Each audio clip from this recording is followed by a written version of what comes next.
그거는 이제 앞으로 민주당에서 어떤 일이 벌어질지에 대해서 예고하는 거죠. 정치 전문 용어로는 정계 개편이라고 하는 건데요. 네. 정계 개편. 지금 민주진영 쪽의 커뮤니티와 유튜브 등 여러 곳에서 난리가 나고 있습니다. 대통령이 야당 의원들과 골프를 쳤습니다. 그것도 한 번이 아니라 2번입니다. 그리고 그 자리에서 나온 한마디가 지금 정치권 전체를 흔들고 있습니다.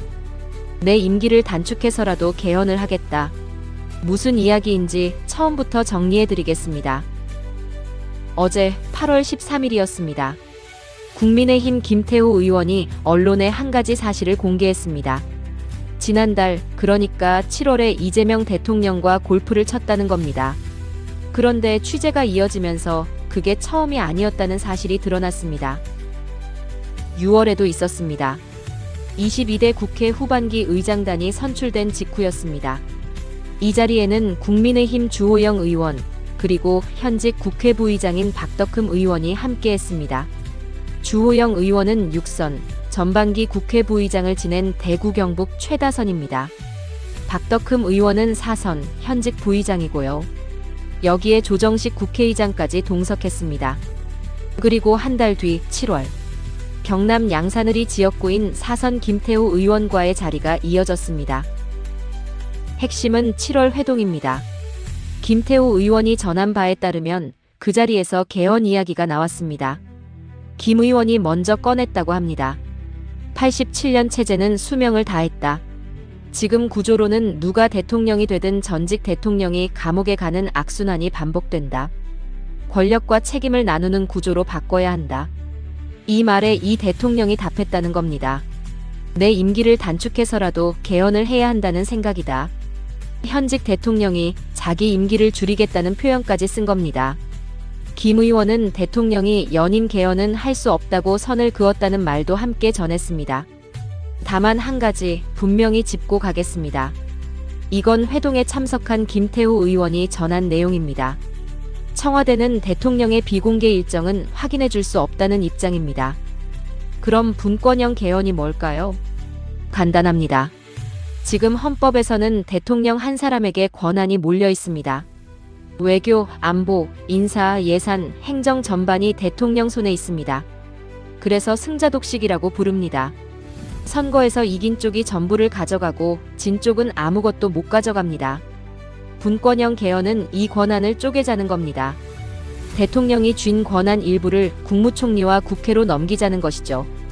권력이 나뉘면 책임도 나뉘고 그러면 협치가 제도적으로 강제된다는 논리입니다.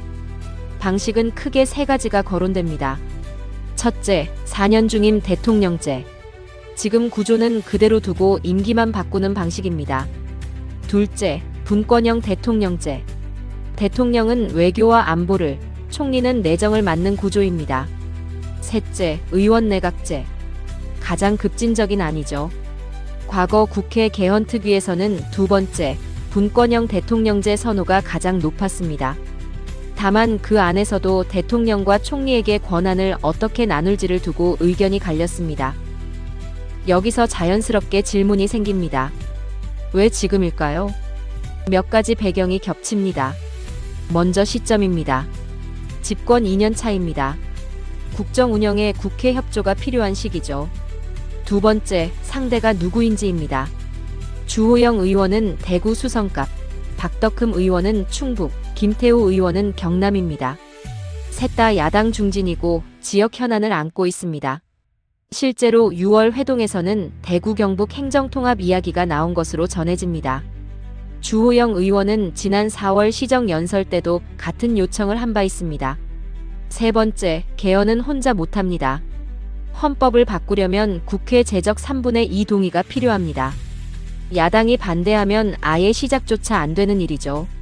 그러니까 이 골프 회동은 개헌을 꺼내기 위한 사전 정지 작업이라는 해석이 나오는 겁니다.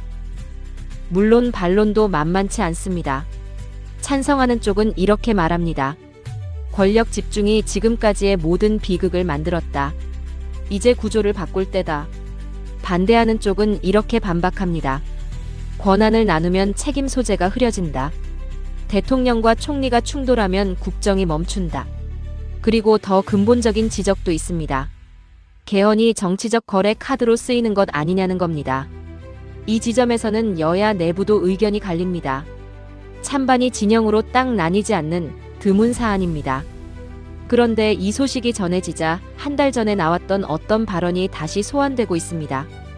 유시민 작가의 말입니다. 무슨 말이었는지 잠시 후에 짚어드리겠습니다. 끝까지 봐주십시오. 영상이 민주진영에 멀리 퍼질 수 있도록 좋아요, 알림 설정, 구독 부탁드리겠습니다. 그리고 다스베이다 나가서 그 건축학개론 저는 그거는 어떤 의미가 있었는지 저는 굉장히 회의적이에요. 시끄럽기만 하고 무슨 우리 국가적으로 공익이 있었나 저는 회의적입니다. 그거는 이제 앞으로 민주당에서 어떤 일이 벌어질지에 대해서 예고하는 거죠. 정치 전문 용어로는 정계 개편이라고 하는 건데요. 네. 정계 개편. 그러니까 홍익표 수석이 미디어에 나와서 어디 인터뷰하면서 재건축 정축만 있는 게 아니고 재개발도 있다고 그랬잖아요. 네. 그러니까 이제 정계 개편에는 소규모 정계 개편이 있고요. 그다음에 중규모 정계 개편이 있고요. 대규모 전면적인 정계 개편이 있습니다. 네. 제가 정축이라고 말하는 거는 민주당을 기초로 해서 거기에 새로운 요소를 좀 붙여서 그 뭐 바르셀로나에 가면 까사바띠오라고 있습니다. 그러니까 바띠오시 집인데 다른 사람이 지은 집인데 그걸 가우디 보고 리노베이션을 해달라 그래서 가우디가 리노베이션을 한 집이거든요. 네. 그 집은 가우디가 지은 집이 아니에요. 그런데 아주 멋있는 집이 돼 있어요. 네. 그런 것처럼 원래 민주당이 이렇게 있는데 그 민주당의 다른 요소들을 붙여서 과거와는 좀 다르지만 더 멋지고 더 좋은 집을 지을 수 있죠. 이게 소규모 정계 개편이에요. 그러려면 원래 민주당에 있지 않았던 요소들을 어디서 끌어와야 되니까 다른 집 기둥 하나 뽑아온다든가 뭐 이렇게 다른 집에서 뭐 떼어온다든가 이렇게 하니까 다른 집도 약간의 변화가 생기죠. 네.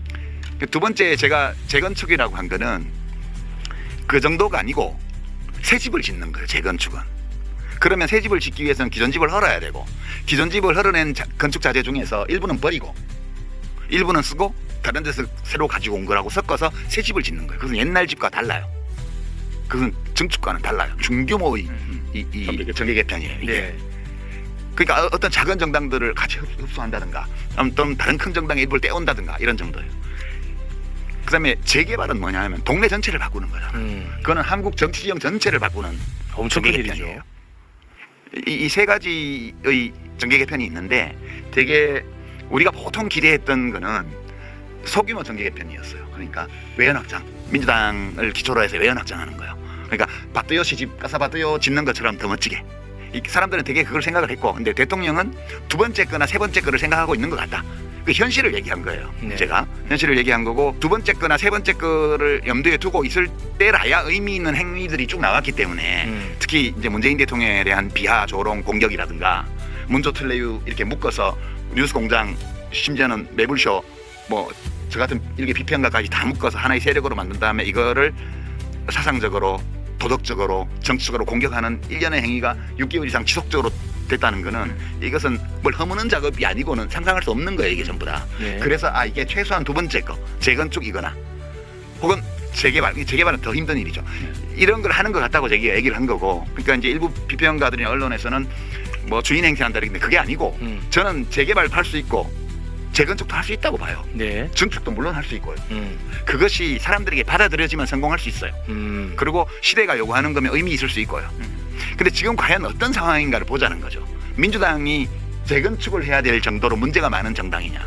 아니거든요. 2002년도에 민주당하고는 달라요. 새정치국민회의인가 그때 뭐 후보 교체하려고 그러고 후보 뽑아놓고 그다음에 뭐 후보한테 국고보조금 들어온 거 돈도 집행 안 하고, 그죠?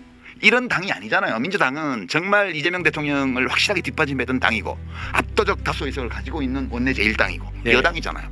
이 당을 그렇게 재건축을 하지 않으면 안 된다는 그런 지지자들의 인식이 있으면 재건축해도 돼요. 해야 돼요. 근데 지금 그거 아니거든요. 그러니까 제가 얘기한 거는 재건축이나 재개발 다 할 수 있는데 그것이 필요한 상황이어야 되고 그다음에 대중들이 그 필요성을 인식하고 있을 때라야 성공할 수 있어요. 네. 지금은 제가 볼 때는 재건축도 재개발도, 그러니까 중규모 정계 개편도 대규모 전면적 정계 개편도 성공 못해요. 그러니까 제가 그 얘기를 하고 싶었던 거예요. 네. 대통령이 이걸 하려고 하는 것 같다. 그게 아니라면 설명할 수 없는 너무 많은 일들이 일어나고 있다. 그 판단은 아직도 유효한 거예요? 예, 저는 뭐 거의 확실하다고 생각하고 있습니다. 그렇게 이제 생각. 얘기는 예. 현실을 직시하자는 거예요. 그러니까 이제 이재명 대통령의 베스트셀러 중에 제목이 결국은 국민이 합니다라는 책이 있습니다. 네. 결국은 국민이 해요. 저는 대통령이 매우 잘못된 판단을 하고 있고 본인에게도 해가 되고 나라에도 좋지 않은 방식으로 행동하고 있다고 보는데 이 사실을 사실로 받아들이고 그리고 대처해야지만 결국은 국민이 뭔가를 할 수 있어요. 이 검찰개혁을 완성하는 문제라든가 또는 우리의 정치를 좀 더 합리적인 방향으로 이제 정당들을 발전시켜 나가는 문제라든가 이런 것들을 바람직한 방향으로 하기 위해서는 시민들이 지금 벌어지고 있는 이 모든 일들이 무엇이며 왜 일어나는 거에 대해서 있는 그대로 볼 때에만 저는 그게 가능하다고 생각해요. 그러니까 우리 작가님이 보실 때 이재명 대통령이 잘못된 길로 가고 있는 것 같다. 근데 아니 잘못된 길이라고 안 할게요. 그러면 이재명 대통령은 어떤 노선을 길을 선택했어요. 선택하고 저는 그 선택을 존중해요. 존중하는데 그것이 매우 위험한 선택이라는 거. 본인에게도 사회에도. 그리고 지금 이렇게 하는 이 지금까지 해온 방식으로는 성공하기 매우 어렵다는 거를 얘기를 하고 싶긴 해요. 근데 대통령에게 얘기하고 싶은 생각은 없어요. 왜냐하면 이런 걸 몰라서 그 길을 선택하는 게 아니라고 보기 때문에 대통령은 나름대로 모든 것을 본인의 수준에서는 검토해서 어떤 길을 선택했어요. 근데 저는 그 선택이 실패로 끝날 거라고 봐요. 두 번의 골프 회동, 그리고 임기 단축이라는 한마디. 이게 진짜 개헌으로 이어질지 아니면 여기서 멈출지. 여러분은 어떻게 보십니까? 댓글로 의견 남겨주십시오. 영상이 민주진영에 멀리 퍼질 수 있도록 좋아요, 알림 설정, 구독 부탁드리겠습니다.